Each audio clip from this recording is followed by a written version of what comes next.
24 नवंबर 2024 को संभल में हुई हिंसा के उपद्रवियों पर पुलिस का ताबड़तोड़ एक्शन जारी है, जिसमें सभी दोषियों को पकड़ने का सिलसिला भी जारी है। एक और जहां संभल मुद्दे को लेकर हिंदू पक्ष और साधु संत एक मत हैं और यहां हरिहर मंदिर के दावों पर मिलने वाले अन्य मंदिर और कुएं इसकी गवाही दे रहे हैं, इस दावे की सच्चाई बयां कर रहे हैं, तो वहीं दूसरी ओर हिंदू पक्ष के दावों को झुठलाने और हिंदुओं पर ही हिंसा का आरोप लगाने के इरादे से संभल में साजिश के तहत उपद्रव 24 नवंबर को किया गया था और फिर उपद्रवियों ने उसमें कभी तोड़फोड़ की, कभी आगजनी की, तो कभी गोलियां भी चलाईं और इस हिंसा के दौरान 5 लोगों की मौत भी हुई और फिर इस हिंसा को लेकर विधानसभा से संसद तक काफी हो हंगामा भी हुआ और पॉलिटिकल ड्रामेबाजी भी खूब दिखाई दी। एक और जहां सियासी तौर पर इस मामले पर खूब बयानबाजी हुई, तो वहीं दूसरी ओर संभल प्रशासन और पुलिस ने पूरी चौकसी बरतते हुए संभल हिंसा से जुड़े उपद्रवियों पर शिकंजा कसना शुरू कर दिया और इसके साथ ही अब एक ऐसे उपद्रवी को गिरफ्तार किया गया है जिसने इस हिंसा के पीछे के असल मंसूबे का खुलासा किया है। क्या है संभल हिंसा के पीछे की असल कहानी और सरकार की ओर से इस मामले पर की जा रही है कौन सी नई तैयारी, आपको बताएंगे विस्तार से हमारे खास प्रोग्राम थर्ड आई के आज के इस अंक में। नमस्कार, वंदे मातरम, कैपिटल टीवी उत्तर प्रदेश देख रहे हैं आप और मैं हूं आपके साथ अखिलेश पांडे। संभल में शाही जामा मस्जिद सर्वे के दौरान भड़की हिंसा में 2 युवकों की हत्या के आरोपी वारिस को पुलिस ने गिरफ्तार किया है। पुलिस के अनुसार वो दुबई में बैठे शारिक साटा गैंग का सदस्य है और उसने घटना में गोली चलाकर कैफ और नईम नाम के 2 व्यक्तियों की हत्या की थी। एसपी ने बताया कि सर्वे वाले दिन अधिवक्ता विष्णु जैन की हत्या की भी साजिश रची गई थी। जी हां, शाही जामा मस्जिद सर्वे के दौरान भड़की हिंसा में 2 लोगों की हत्या के आरोप में पुलिस ने खग्गू सराय निवासी वारिस को गिरफ्तार किया है। पुलिस का दावा है कि वारिस दुबई में बैठे शारिक साटा गैंग का सदस्य है। साटा के कहने पर ही वारिस ने बवाल में गोली चलाई थी जिससे कैफ और नईम की मौत हुई थी। वहीं पुलिस ने वारिस के पास से 2 मोबाइल फोन भी बरामद किए हैं। फोन में मिली रिकॉर्डिंग में वो अपने एक साथी से कहता सुनाई दे रहा है कि सामान लेते आना। पुलिस का कहना है कि यहां सामान का मतलब तमंचा है। वहीं इस मामले में संभल एसपी कृष्ण कुमार बिश्नोई ने बताया कि वारिस शारिक यानी कि जो शारिक साटा गैंग है उसका सक्रिय सदस्य रहा है। 24 नवंबर को हुए बवाल में उसने गोली चलाई थी जिसमें 2 युवकों की मौत हुई थी। वारिस ने पुलिस की पूछताछ में स्वीकार किया है कि उसने ही नईम और कैफ की हत्या की थी गोली मारकर। इसके अलावा पुलिस पर उसने फायरिंग भी की थी, आगजनी की थी और तोड़फोड़ की घटना में भी वो शामिल था। हत्या और बवाल के आरोपी वारिस ने पुलिस को बताया कि वो घटना के बाद दिल्ली में जाकर छिप गया था। उसका साथी समीर पकड़ा गया था जिसको फोन कर तमंचा लेकर आने के लिए उसने कहा था। उसका ऑडियो भी वायरल हुआ था। आरोपी ने बताया कि 2 महीने तक दिल्ली में इधर उधर वो छिपता रहा। जब मामला शांत लगा तो वो अपने घर चला आया था। वारिस की निशानदेही पर पुलिस ने मोहल्ला कोटोगरवी से तमंचा, कारतूस और खोखा बरामद किया है। एसपी का दावा, सर्वे वाले दिन अधिवक्ता विष्णु शंकर जैन की हत्या का था इरादा। मीडिया रिपोर्ट्स के अनुसार संभल एसपी कृष्ण कुमार बिश्नोई ने बताया कि आरोपी वारिस ने पूछताछ में बताया है कि 23 नवंबर की रात को ही उसे सूचना मिल गई थी कि 24 नवंबर की सुबह जामा मस्जिद पर सर्वे किया जाना है। इस सूचना के बाद ही मुल्ला अफरोज ने तमंचा और कारतूस उसे दिए थे। मुल्ला अफरोज वही व्यक्ति है जिसे कुछ दिनों पहले पुलिस ने गिरफ्तार किया था और वो भी शारिक साटा गैंग का एक गुर्गा है। साथ ही किस तरह से भीड़ में छिपकर पुलिस और आम लोगों पर गोली चलानी है ये भी उसे बताया गया था। इसके साथ ही यह भी तय किया गया था कि बाहर से आए अधिवक्ता विष्णु शंकर जैन की हत्या की जानी है जिससे देश भर में दंगा भड़क जाए। इसी इरादे से भीड़ में शामिल हुए थे और जब पुलिस ने आंसू गैस के गोले दागे तो फायरिंग की थी। इसी दौरान कैफ और नईम घायल हुए थे जिनकी बाद में मौत हो गई थी।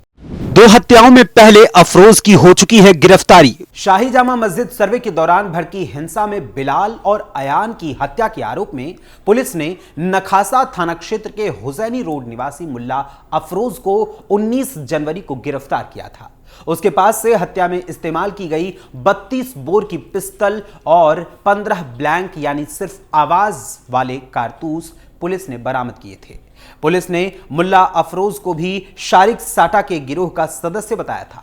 24 नवंबर को हुए बवाल में 5 लोगों की मौत हुई थी, जिसमें से दो लोगों की हत्या के आरोप में पुलिस मुल्ला अफरोज और वारिस को गिरफ्तार कर चुकी है।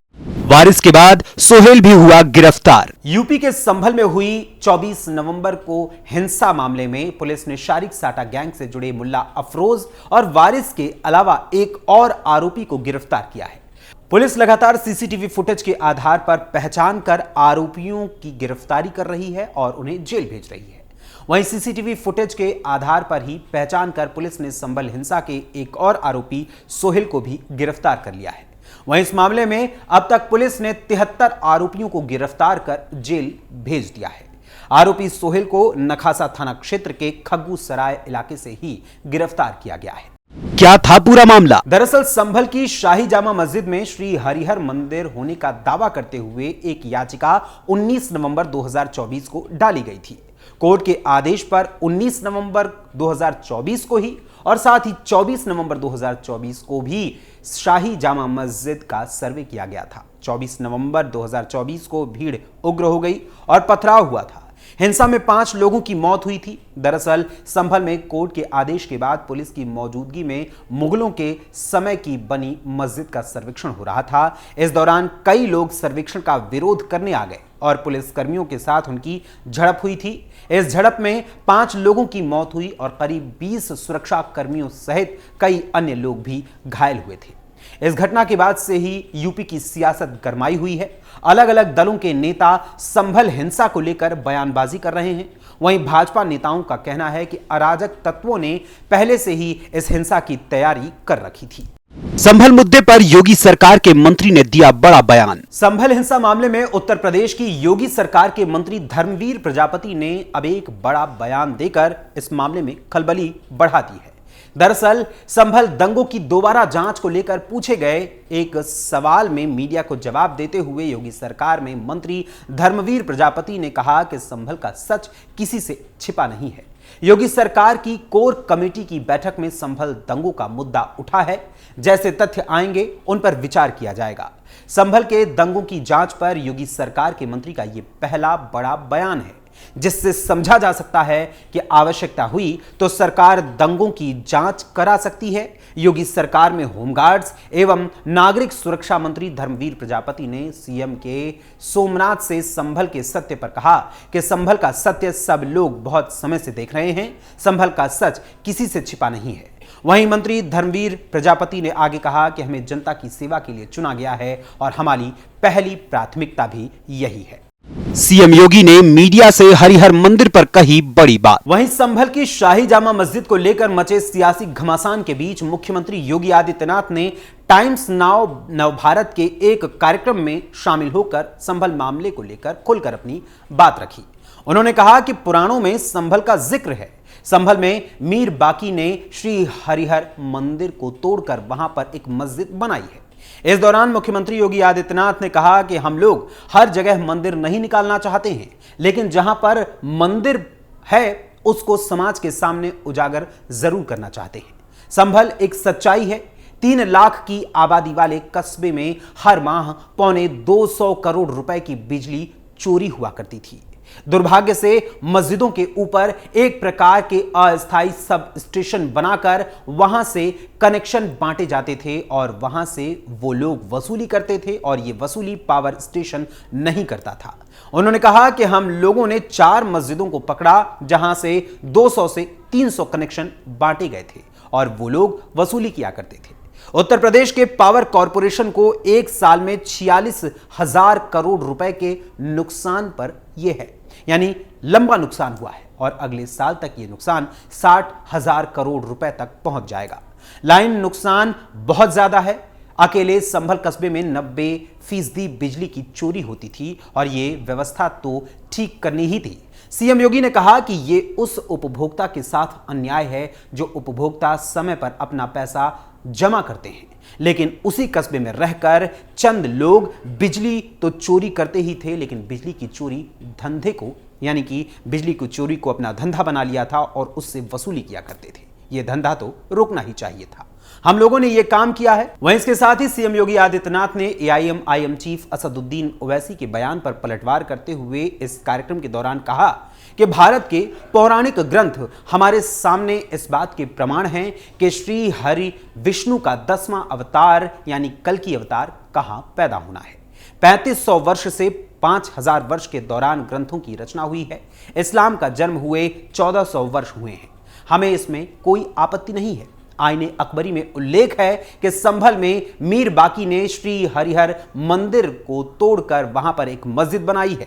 यानी एक और योगी सरकार में प्रशासन और पुलिस की कार्रवाई ये साफ दर्शा रही है कि संभल हिंसा का कोई भी दोषी किसी भी प्रकार से बख्शा तो नहीं जाएगा। तो वहीं दूसरी ओर सीएम योगी आदित्यनाथ के कथन के अनुसार संभल समेत पूरे उत्तर प्रदेश में हिंदुओं की आस्था से खिलवाड़ कतई बर्दाश्त नहीं किया जाएगा। अब पूरे मामले पर, आज संभल की इस पूरी कहानी पर आपका क्या विचार है, हमें अपने कमेंट्स के माध्यम से जरूर बताइएगा। फिलहाल अभी के लिए थर्ड आई के आज के इस अंक में बस इतना ही। थर्ड आई के अगले अंक में फिर मुलाकात होगी किसी और खबर, किसी और मुद्दे, किसी और विषय के साथ। तब तक के लिए मुझे अनुमति दीजिए। धन्यवाद। जय हिंद, जय भारत।